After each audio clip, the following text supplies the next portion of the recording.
Hi and welcome. It's Thursday and it's 4 p.m, which means it's the Etch Play weekly live show coming to you live from hot rooms in and around Southampton this afternoon. It's very warm indeed. I hope you're staying safe. Hope you've got sun cream on, even if you're indoors. And I'm joined by Dan Thomas. Hello, Dan. Hello. This isn't a hot room, I'm afraid. I've got that thing up there, so I'm all right. Jammy git. Hello. Sorry, go ahead. And I'm just apologising to the hot people. Continue to do that throughout the show. Hello to everyone in the chat. Thanks for tuning in. We've got Emma Budd. Hello. We've got Steve. Hi, Steve. He's asking if we've all got aircon. I don't, Steve. I'm suffering. I'm suffering for my art today. I've had to close the windows and turn off my fans so that you can hear me correctly. It's painful. But we'll persevere because we've got a brilliant show for you to do. And here's what's coming up on today's show. You can see it there on the screen. All the latest games industry news. We've got lots to talk about today, which we're going to talk about with Dan in just a moment. After that, today's pre-recorded segment is all about Outer Wilds, which is a game that came out a little while ago, but that we're revisiting for a reason, because after that, we're going to talk to you about our new What If series, which we're really excited about and just think you guys should check out. So we'll tell you more about that in due time, so don't worry about that. Let's start with some news, shall we? Dan, are you ready for some news? Let's do it. Okay, first things first. We wanted to just mention a story, really, because it's breaking news today. We don't want to go too far into it while it's still, I guess, there's a lot of unknowns out there, not a lot of clarity yet about how this is going to unfold. But if you're on Twitter, you've probably seen it anyway. There's a lot of allegations and actually a lawsuit from the state of California against Activision Blizzard about workplace conditions, specifically about workplace behavior, sexual harassment, abuse, and discrimination, which is all awful, obviously. And we didn't want to spend the whole show on it, but we just wanted to mention it. It would be weird if we didn't mention it in today of all days, because it's the biggest news happening this week. And our hearts go out to anyone who's affected by that, and we really wish you the best. And change is coming to the industry, and hopefully we will see better days ahead. But not much more to say for now. We're going to move on to some other news, and hopefully maybe some slightly happier news, I guess, is the hope. Dan, how do you feel about the Steam Deck? I think it's very interesting, very exciting. I think everybody should have one. What do you think about it? I'm not as sold as you are, I'm not going to lie. I think it's a very impressive piece of kit. I think that's, an interesting thing for Steam to do. But I have this, I don't know, I'm always surprised whenever a handheld works, or whenever a handheld survives in the industry, because I think it's such a difficult market to crack. And Nintendo have got it down to a T with most of their devices. But I think it's really difficult for most people to make a mass market handheld device that people genuinely really want above and beyond their phones, especially nowadays. But the Steam Deck does sound impressive. I can tell you some stats. The Steam Deck features a 7-inch LCD touchscreen, an array of analog and touchpad controls, a gyroscope for motion detection, Wi-Fi obviously, and a base station, so you can connect it to a TV, kind of like a Switch. They've not shown that off that much, but it can do it. Tech-wise, it's got 60 gigabytes of memory, and in a recent deep dive, Eurogamer found it compared to the Xbox Series S, that's the slightly smaller Xbox model, in terms of performance, which is still, that's no slouch, that's pretty impressive, especially for a handheld bit of kit. Looking at the chat, it sounds like Steve's got his pre-order in. He's going to need bigger pockets. Yeah, this thing is pretty big. It's definitely bigger than a Switch. It's like a Switch and a half, it looks like.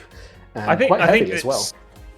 Yeah, I think. Well, to me, it feels like Switch kind of validated the market. I think the success of smaller games on Switch has maybe surprised a lot of people, and I can well imagine Steam have looked at that and thought, well, we're the home of smaller games, like indie games, and they're taken off on Switch. And I think it's cool as well. Like the Stream Deck is just an implementation of what's available, and all of the, I think it's open source or freely available kind of platform that allows you to, or allows any manufacturers to create Steam Deck alternatives. So I think this is their play to create a new market, perhaps.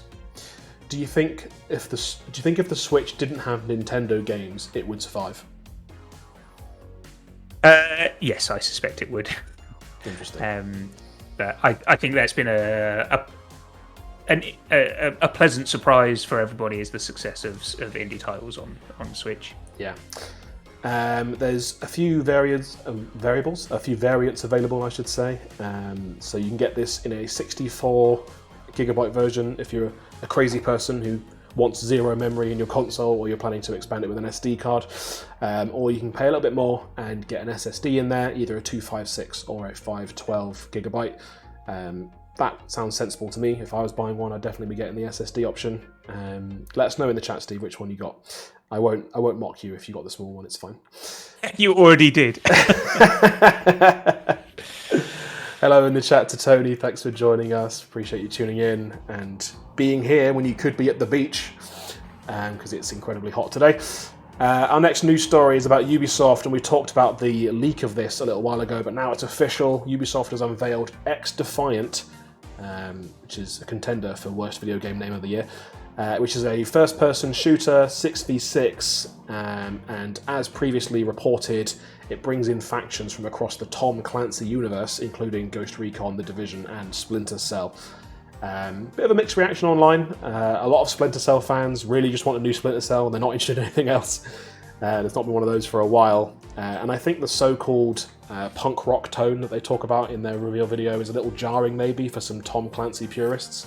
It's not exactly, the Hunt for Red October. It's not like ultra-military like the classic Rainbow Six games. But still, Ubisoft are big enough to make this work, aren't they? This could work. This could be a big hit. I think so, and I think it's just a trend that if you've got a well-established big brand, you can just churn out the same thing every release, or you can experiment, push the boundaries, follow trends. Like you say, Ubisoft are big enough to do that experimentation and see how it lands. Does it maybe the sort of Tom Clancy audiences is dwindling year on year, and this is an opportunity to engage perhaps younger people, or I think it's a sensible move. Yes, it looks quite fun. It looks like shooting people is fun. Games have done that for a while. That's always enjoyable. So let's see how it ends up. And I wish Pete was here, because Pete's a big The Division fan. I want to get his thoughts on what he thinks about the Division characters being created for the game. We'll have to say that for a future show, because he's not here. He's busy working. Next news story then is about not about XDefiant again. We've just done that. The next news story is about Sumo Group. And Tencent, the enormous Chinese conglomerate that owns a lot of video game studios, have announced plans to buy Sumo Group, which is a British video game company, with an offer worth $1.27 billion US dollars, which translates to roughly 900 million UK pounds, I guess. They already have a stake in the company, but this is obviously a huge step for both companies, for Sumo definitely to potentially become owned, and for Tencent to make a huge investment. Obviously they've got a track record of investing in companies and throwing the cash around, and we've talked a bit recently about how companies seem to be in the mood for acquisitions at the minute. It seems to be the way the financial market's going. Buying companies is a good way to invest your money. But yeah, this is huge news, really. So based in Sheffield, Sumo have a number of studios across the UK and elsewhere. They worked on PlayStation 5 launch titles Sackboy: Big Adventure, and in 2017 they had their first original IP, which was Snake Pass, which came out for the Switch. Actually, I remember you playing it, Dan, at the time. Yes, it was very good. So what do you make of this, Dan? What do you think? I think massive kudos to the Sumo Group. They've been on an aggressive growth strategy, making various acquisitions themselves, position themselves as certainly one of the biggest games groups in the UK, and that's obviously paying dividend, attracting attention. As we've covered in numerous shows, kind of the acquisition rate within the games industry is just ballistic, and perhaps that's reflective of the growth of the industry, which is always good to see. I think it's very exciting. It's maybe I've seen some kind of commentary, or not commentary, just a UK established owned business being bought out again by a foreign entity, but I think we're one global community these days anyway, so that doesn't bother me too much. I mean, give it another year, Tencent will own everything. They'll own me, they'll own you. Yeah, exactly. the Wii cost approximately £1.28 billion. Hello in the chat to Ben G, thanks for tuning in. And Pete, you're here. We were just talking about XDefiant and the Division characters from the Tom Clancy universe. You'll have to rewind the show later and watch it back. Next up, our news story is about Netflix. So we've talked about them recently in our weekly roundup, which is our text post that goes out every Friday on our blog. Talks about some of the big stories in the world of games. Kind of like the show, but in written form, I guess, and slightly different content comes from across the team. But Netflix is getting into games in a big way, and we now know a little bit more about it. So their upcoming move into the gaming space has been detailed in a letter to investors, and they've said that games will originally, at least at first, be for mobile devices only. So they're not going to work on your TV, it's going to be just on your phone. And they're going to be available to subscribers at no additional cost. So there's no extra subscription or anything, you haven't got to buy them individually. If you're a Netflix subscriber and you're on your phone browsing TV shows, it might show you a game, you can press play and just start playing it. That's the idea anyway, that's the dream. Netflix has recently announced a number of moves in order to aid its transition, including hiring Mike Verdu, who used to work for Electronic Arts. And yeah, I mean, Dan, you've had some opinions about this on Twitter I've seen already about whether you think Netflix is going to make it in the world of games. Yeah, and it wasn't really so much about Netflix, it was more a commentary on the kind of the huge tech establishments seeing the momentum and growth within games and going, we've got lots of money, let's win at that in a year, and perhaps falling a little bit short with the likes of Amazon and their Lumberyard. Stadia, we're not hearing too much about these days. That was kind of all a buzz a year ago. So I guess my commentary was on the track record of kind of powerhouses buying their way into the sector. But interesting dialogue for Netflix. They are very much a content-focused organisation, which is, I think, puts them in very good stead. It's interesting the recent update learning that it's going to be mobile-focused, which perhaps is a sensible choice with that kind of audience that Netflix has. It's a good place to start. Yeah, exactly. Kind of a toe in the water with the largest audience segment in games is mobile gaming, but I think everything will come down to the onboarding experience and the content choices that they make, I think. It's fascinating. When you talk about like Amazon's involvement and Google's to a degree as well, like it almost seems a little bit too ambitious when they're like, we're making a Fortnite or we're making a League of Legends. Like it's like, okay, maybe you should start a little bit smaller and make some smaller games first. But obviously they go that way, and we'll see if it works. But yeah, Netflix seem to be going slightly smaller scale at first and then ramping up, which I think could work. We'll just have to wait and see. We like to end every news segment on the show by talking about games for good. So this is our idea, or our belief, I guess, that games are a positive force for good in the world. It doesn't always feel like it, especially this week, but we're here to tell you some good news about games. And Dan, you wanted to talk about Safe in Our World and their training events for community managers, right? Yes, so Safe in Our World are a games charity. Their mission is to foster positive mental health, well-being, and deliver support not only for players, but developers, publishers, retailers, and other incredible folk and teams that make up the games industry. And they have some free community management mental health training that's available. I think the next course is happening in October. And it's been entirely funded from the outcome of the last year's Jingle Jam, which is another great charity initiative. Community managers, any long-term followers will know I'm a big fan of that role and that kind of space within the industry. But you're dealing with you're exposed to such masses of people, and at times the worst of the internet as well. And so you do have to be extremely resilient, and you will be faced with a lot of challenges. And I think it's just a really great initiative to provide some kind of structured training and material to help prepare folks and deal with those kind of stressful situations and make the most of them as well. So yeah, Safe in Our World, an excellent charity offering some free training if you are in community management or anybody with a consumer facing role in the video games industry. I think we're dropping a link into the chat, and you should check that out for sure. Yep, there's a link in the chat now. Thanks for that, Dan. It's time to go to our pre-recorded segment, and this week we're playing some Outer Wilds, and you'll see why in the video, but also we're going to talk about more afterwards. Dan's still going to be here, so you haven't got to say bye to him. He'll be back in about 10 minutes, and so will I. See you soon.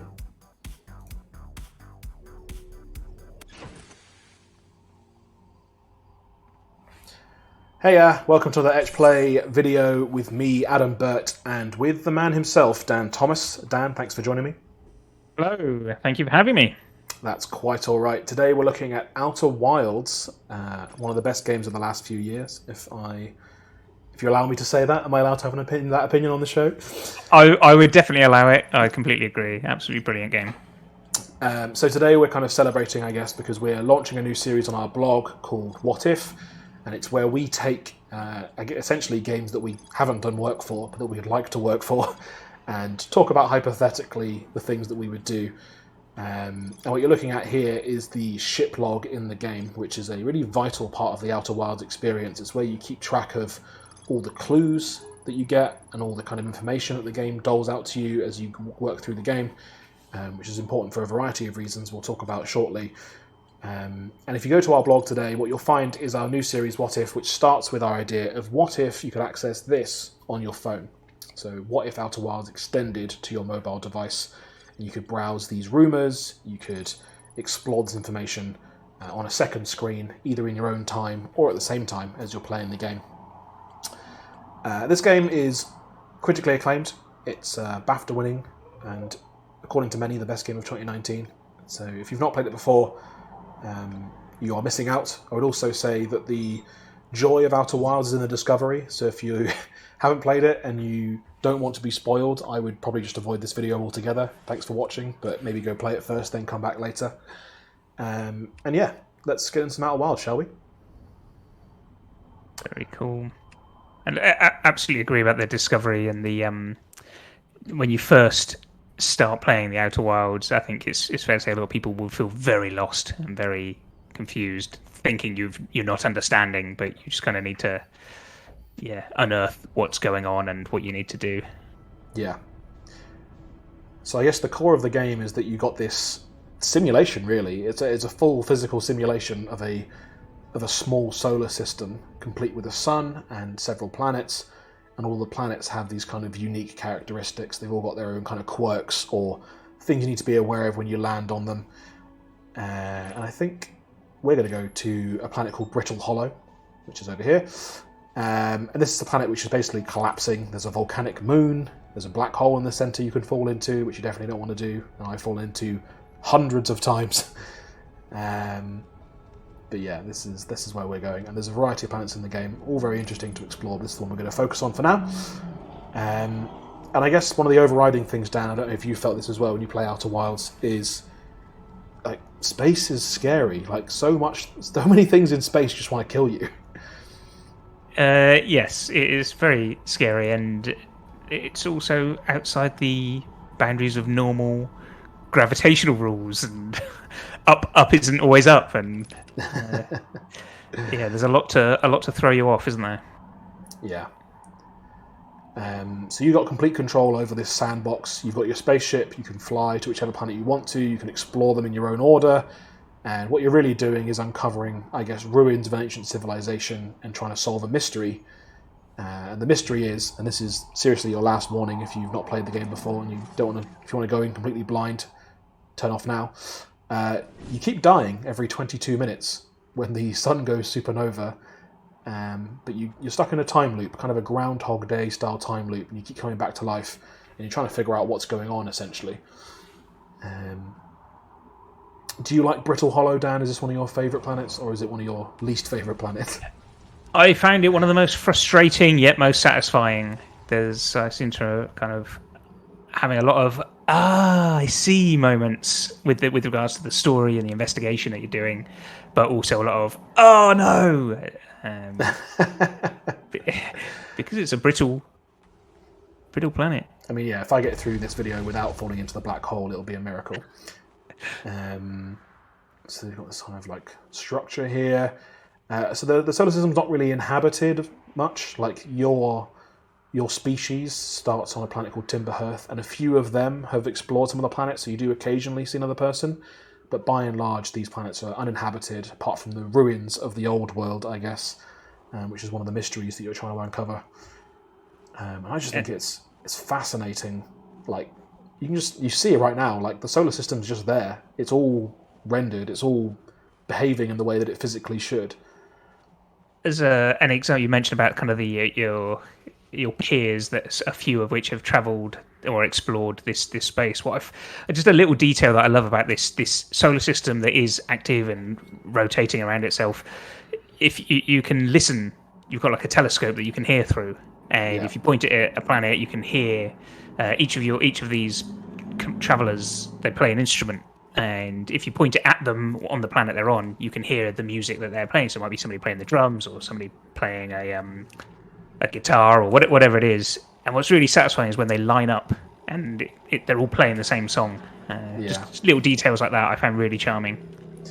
I think Outer Wilds is one of those games where anyone can appreciate it and enjoy it. You do have to have some fondness for figuring out the controls to a spaceship. But I think the more you know about games and game design, the more impressive it is. Like you look at this, you're like, how did they pull this off? How did they build this thing? And just have it all work so seamlessly and in such a clever way. I think one of my favourite things about the game, and we've probably talked about this before at some point on the show or on the blog, is just how, like, you as a character, every 22-minute loop, you don't actually change. You don't level up. You don't get new weapons or abilities. You can't jump higher or further or faster. There's none of that kind of progression which you maybe find in a traditional video game. All of the progression is about knowledge. It's just about how much you know about the game world and how much you can explore and uncover and read in various bits of text that you find written down, and how you put those things together, which really enables you to kind of progress and get further each time, which I think is, I mean, it's not the only game to have done the kind of time loop mechanic, but it's an incredibly powerful feeling to feel like you have everything from loop one. And if you only knew, if you knew what was happening from the start, the speedrunners, you can finish this game on the first loop. It's absolutely possible. Here's the what's it called? This I can't remember what this gun thing's called now. The listening tool thingy that you were talking about. Yeah. But rather than pointing it at people, I'm pointing it up here because we've got an unidentified signal nearby. Let's see if we can get up here and see what it is. So when you're outside the ship, first of all, if you're wearing your suit, if you're not wearing your suit, you will die. If you are wearing your suit, if you remember to put it on, then you have a little bit of a jump jet, and you also have air, which you need to kind of keep replenished. And you can see actually at the top there, I just got the air replenished because I stood near some trees, and it can kind of siphon off some oxygen when it finds plant life, which is useful. And you can find things like this, or you also find text on the walls, which is basically writings from that old civilization, the ones who came before you. And you can... So much of the story, I guess, is told through text. It's kind of these characters that you never meet because they've been dead for, I don't know, 100 years before you even got on the scene, maybe longer. But it gives you that kind of... If you're the sort of person who wants to go in depth, you can read everything that these characters have written in all sorts of places, and it does come together and paints a really nice tapestry of who these characters are and what they went through. Okay, so this is saying they went under the surface, which is where the black hole is, and they built some platforms down to a underground camp. So we might as well go for it. Oh, I'm pretty sure I'm going to fall into the black hole. So this is a crashed spaceship from one of the previous explorers. Yeah. Species of... Yeah, they're called the Nomai, and there's some more of their writing. We should go read that. And this is as you're reading and learning these things, this is what's being revealed on the log that we referenced at the start. Yeah, absolutely. So yeah, the ship log keeps track of all the clues. So even though you die every 22 minutes, the ship log is what keeps track of your progress, essentially. It's what allows you to progress. It's like, hey, you went here and you read about this. Maybe there's more. Maybe there's something to that. Maybe you should read that again and think about it. And and what that might mean if you were to extrapolate, what you've read and think about how that might apply to other planets, places, objects that you've seen. So in here is... Yeah, there it is. Oh, there we go. I immediately... Masterful control of your jetpack there. Immediately fall into a black hole.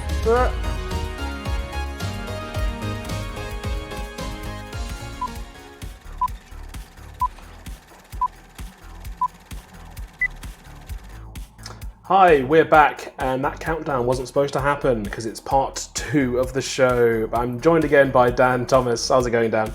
Yes, I'm good, thank you. I enjoyed reliving our Outer Wilds adventure there. Yeah, it makes me want to go and play it again. So that was Outer Wilds, and we're going to talk a little bit more about Outer Wilds now, but in the context of something new that we've launched. We kind of talked about it a little bit in the video there, so you kind of maybe already know what's going on. But today we're talking about our new What If series, which is basically a series of extended blog posts with some design work and thinking put into them about what we could do for games or studios out there that we love. So the idea is just to share these concepts because we think they're interesting and we think they would be cool if they existed, and we just thought it'd be a really good exercise, really like a fun thing for us to do. But they are in no way endorsed by the owners of these franchises and titles, we probably should say that. I think our hope, and this is mine, and Dan, you tell me if you disagree, our hope is this series is sort of like inspirational. So, the kind of thinking we're doing, maybe consider how that could apply to the games that you're making or the marketing campaigns that you're running, and how you can really take the DNA of a game and what makes it special and try and expand it into a more cohesive experience that spans social media, spans people's phones, spans websites, all those sorts of things. Dan, do you have anything to say about the What If series generally before we move on to the specifics, like about What If? Are you excited for What If? Yeah, very much so, and I think you're absolutely right. If we can inspire or get people thinking, that makes me think of a different idea, then that's great. But also from my perspective, it's great because we obviously talk a lot about games, and we have our favourites as we were just discussing in the chat, and we have it's always great when we get to work on our client projects, which we love, but sometimes there's a game that we're not getting to work on, but we do have ideas, and it's nice to have an outlet. Just it's fun. We do love what we do, as is our mantra, and sometimes we just want to perhaps not even have to wait for the opportunity. So I guess from a team satisfaction perspective, it's like we don't need to be constrained, and let's just let our creativity out there, and if we can inspire somebody, then great. But we don't need to be constrained ourselves. Yeah. So the one we're launching today is all about Outer Wilds, which is the game we were just playing and talking about. That's why we played you the clip, to be honest. There's a bit of synergy there, and that's what that's called in the world of marketing. And to recap, I guess, the idea is based around the ship log, which keeps track of information in the game. And we thought, why does it have to be on the ship? Wouldn't it be cool if it lived on your phone in the real world? So when you're done with the show, we'd really love for you to go and take a look at this article, read it, let us know what you think. We'll put a link in the chat for you in a minute, so you can go off and read it and check out all the design work and stuff that we've done. Dan, what do you think about this concept? I'm assuming you like it. What are your favourite things about the remote ship log pitch? Definitely the ability. Well, but the two main things for me are having access to that kind of. So in the game, there is a lot of backstory and a lot of discovery that you do, and a lot of information that your ship log kind of amasses, and you do need to refer to it. And as we famously know, I don't have the best memory, so it would be nice to have that as a point of reference for out of the game playing experience, but also even in the game playing experience, you have to get back to your ship to reference the log, which is potentially a part of the mechanic maybe, but yeah, sometimes you're like, I've travelled here for a reason, and I've lost my ship now for whatever reason. I can't remember what it was I'm here to do, and just be able to have that point of reference would be really handy. Yeah. Basically, for senile people such as myself, I think the the referenceability of it is very, very appealing. Really, it's for accessibility. If anything, they're bad people if they don't do it. I'm joking. That's not what I actually mean. One last thing I wanted to talk about with the Outer Wilds one specifically, just because I think it's my favourite thing about it. Obviously, the page we put together for this, I've put a link in the chat now, so you can go check it out at your leisure. We put in loads of really cool Easter eggs that are kind of inspired by the game. There's at least 5, maybe more, I think, Easter eggs in there. So if you're an Outer Wilds fan, you want to check this out and try and find them. I think I think it's really cool. As an Outer Wilds fan, I think this site is cool. There's lots of things that it does that really remind me of moments or bits of the game that I think are fun. The only clue I'll give you is that for one of them, you're going to need to wait around on the page for 22 minutes. So if you people are going to think you're trying to game our dwell time or something here. Yeah, you wait 22 minutes and nothing happens. A banner comes up and says, "Thanks for the Google Analytics time, sucker."